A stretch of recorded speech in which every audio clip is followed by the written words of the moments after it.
Du sonneur.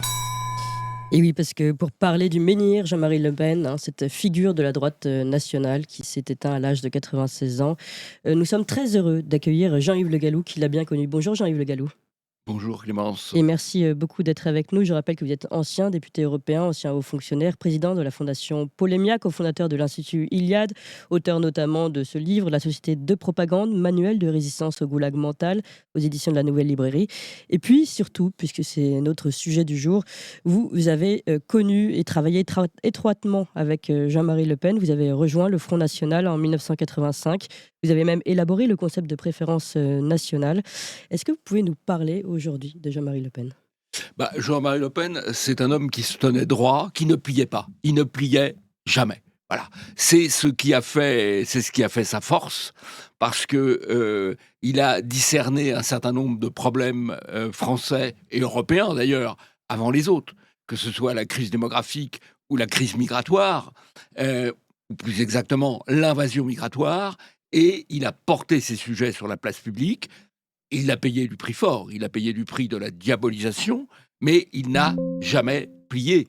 Encore une fois, c'est ce qui fait sa force, c'est ce qui fait sa singularité, c'est ce qui fait son originalité. Oui. Jean-Yves Le Gallou, justement, vous parlez de diabolisation. C'est un sujet qui revient aujourd'hui. Cette diabolisation, à quoi est-elle due ? Beaucoup, finalement, s'arrêtent à cette histoire de détail de l'histoire, évidemment, cette fameuse expression, triste expression de Jean-Marie Le Pen. Est-ce que je vous ai vu écrire hier à ce sujet et dire que vous avez écrit halte à la falsification de l'histoire ? Halte à la falsification de l'histoire, effectivement, parce que ce qu'on appelle le cordon sanitaire, le fait qu'il ne pouvait pas y avoir d'alliance entre le Front National et les autres, ça ne date pas du détail, c'est antérieur au détail, ça se met en place dès 1985. Moi, quand j'ai rejoint le Front National en 1985, Pourquoi en 85 particulièrement ? en venant de l'UDF, eh bien, je peux vous dire qu'il y avait une ambiance de diabolisation, il y avait des campagnes de diabolisation permanentes. Pourquoi ? Pour empêcher un accord entre le RPR et l'UDF d'un côté et le Front National de l'autre. Il y a eu ce cordon sanitaire qui a été imposé par les médias et que Chirac a reconnu. Jacques Chirac, le président du RPR, le Premier ministre de 86, en janvier 86. Donc, bien avant l'affaire dite du détail. Oui. Et il y avait des campagnes de diabolisation sur des sujets divers. Notamment, on en reparle un petit peu aujourd'hui, sur la guerre d'Algérie. On l'avait accusé de torture en Algérie. Toutes ces campagnes sont antérieures à l'affaire dite du détail. Et d'ailleurs, l'affaire du détail, dite du détail, n'a pas suffi à la diabolisation, puisque 3 ans après, en 1990, il y a eu la manipulation de Carpentras, où lors de la profanation du cimetière juif de Carpentras, il y a eu une gigantesque mise en cause du Front National et de Jean-Marie Le Pen, qui n'y était pour rien. Par conséquent, alors je veux bien admettre que l'affaire du détail n'a pas aidé en matière de diabolisation, C'est certain. mais ça n'est pas la cause. Oui. Ça a été instrumentalisé. Voilà, Alors c'est ça justement, qu'il faut bien comprendre. Et l'objectif, c'était d'interdire de parler de l'immigration. Et d'ailleurs, je vais vous donner une autre preuve de ce que j'affirme. L'autre grand homme d'État européen qui a posé la question de l'immigration, avant même Jean-Marie Le Pen, c'est Enoch Powell, le conservateur anglais. C'est un héros de la Seconde Guerre mondiale, Enoch Powell. Il n'a jamais été soupçonné, accusé de quelques propos qui puissent être soupçonnés d'antisémitisme. Mais il a été diabolisé exactement comme Jean-Marie Le Pen, marginalisé exactement comme Jean-Marie Le Pen. Alors, la cause de la diabolisation, c'est la question de l'immigration qui devait être interdite. Et c'est vrai qu'ensuite, on a instrumentalisé un certain nombre de déclarations ou de propos plus ou moins bienvenus d'ailleurs, mais c'est de l'instrumentalisation. alors justement, ce terme d'instrumentalisation est très important, je pense, pour comprendre aussi le Front National, puisque non seulement, vous l'avez dit, on a instrumentalisé certaines expressions, certaines sorties de Jean-Marie Le Pen pour l'enfermer et enfermer ce parti dans une forme de niche nationale, mais également, on sait maintenant qu'il y a eu le piège mitterrandien qui a instrumentalisé le Front National pour pouvoir sauver sa propre élection. Donc à ce moment-là, est-ce que finalement, il n'a pas été doublement instrumentalisé et est-ce que Jean-Marie Le Pen se rendait compte aussi de cette Si instrumentalisation? vous voulez, en politique, il faut être raisonnable. Tout le monde instrumentalise tout le monde. Et donc, vous avez des jeux, c'est l'échiquier de Machiavel, la politique. Vous avez plusieurs acteurs, et chaque acteur instrumentalise un petit peu les uns et les autres. Et c'est vrai que Mitterrand a instrumentalisé Le Pen, bien sûr. Mais c'est une erreur de dire qu'il l'a créé.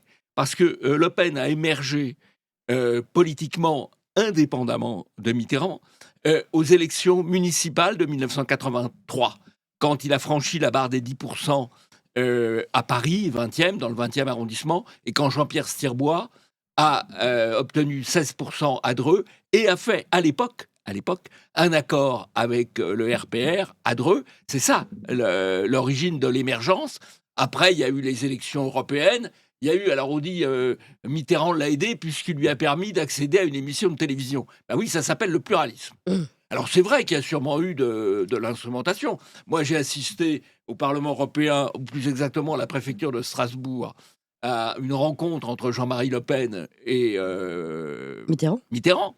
à la réception. Hein, c'était pas Ah voilà. oui, c'était pas organisé. Mitterrand, c'était pas organisé. Mitterrand est arrivé à la réception chez le préfet et il est tombé comme dans une nasse dans des députés du Front National. Il était tout à fait à l'aise d'ailleurs. Il a discuté. Bon, il avait tenu un discours très dur. À la Briand à propos des guerres en Yougoslavie, en ex-Yougoslavie. Il avait dit arrière, le nationalisme, c'est la guerre. Enfin bon, bref. Et Le Pen lui dit président, vous avez été dur avec nous. Et Mitterrand répond c'est le jeu.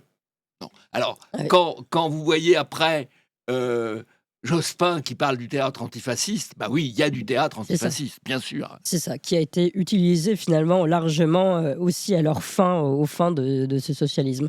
Alors, je voudrais aussi qu'on réagisse, puisque vous êtes également un fin analyste de l'actualité, des différents hommages qui ont pu être rendus à Jean-Marie Le Pen.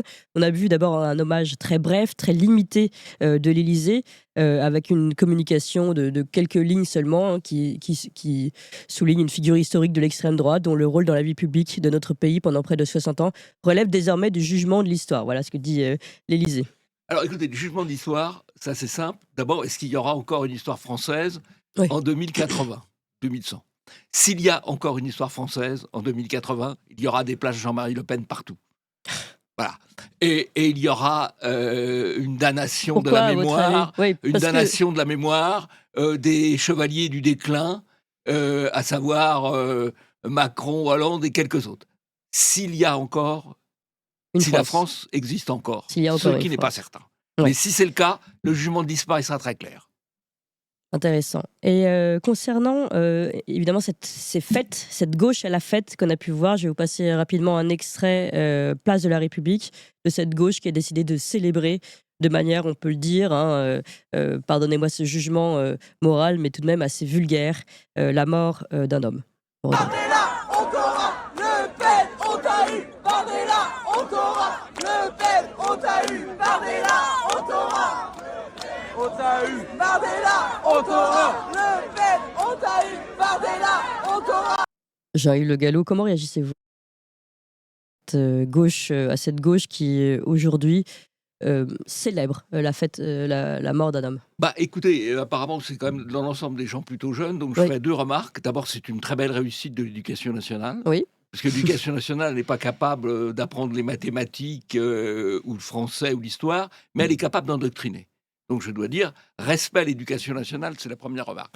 La deuxième remarque, vous savez, dans la génération qui avait 18 à 24 ans en 2002, au moment où Jean-Marie Le Pen a Oui. été au deuxième tour, il y avait 7% qui votaient Le Pen en 2002, dans cette génération. En 2022, ils étaient 47%. Ce sont les mêmes, 20 ans après. Voilà. Donc, ces gens-là, peut-être qu'ils découvriront la vie et la réalité dans les années qui viennent. Ces gens-là sont peut-être un détail de l'histoire, vous voulez dire, justement. Une minorité, on va dire. En tout cas, je voulais aussi vous demander, on a eu d'autres réactions, notamment celle de Philippe Poutou. On va la voir aussi apparaître. Et alors là, voilà, je l'ai là. C'est dingue, les vœux, ça marche. L'année 2025 ne commence pas trop mal avec cette bonne nouvelle de la mort de Le Pen. Un raciste, un colonialiste, un facho, un tortionnaire, un assassin, un homophobe. mais ça change rien au combat antifasciste unitaire à mener d'urgence. Voilà Philippe Poutou. Il y en a eu d'autres du même style. On voit, alors là, tout à l'heure, on voyait la jeunesse, là, on voit quand même des élus, enfin des politiques. Oui. Comment vous réagissez ? Si vous voulez, je crois qu'il y a un grand clivage entre la gauche et la droite. À droite, on respecte l'adversaire, l'ennemi. Même l'ennemi mort, on le respecte. Voilà. Et à gauche, on n'a plus du tout ce genre de sens des valeurs. J'ai entendu en venant en voiture sur France Info quelqu'un qui était interrogé, qui avait participé à cette manifestation dérisoire Place de la République, et on lui demandait pourquoi vous avez fait ça. Réponse: pour défendre les valeurs de la tolérance.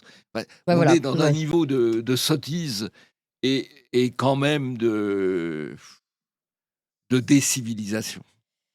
Merci beaucoup Jean-Yves Le Gallou. Je voulais vous poser une dernière question, puisque vous avez décidé de quitter vous-même le Front National en 98. Si je ne me trompe pas, pourquoi ?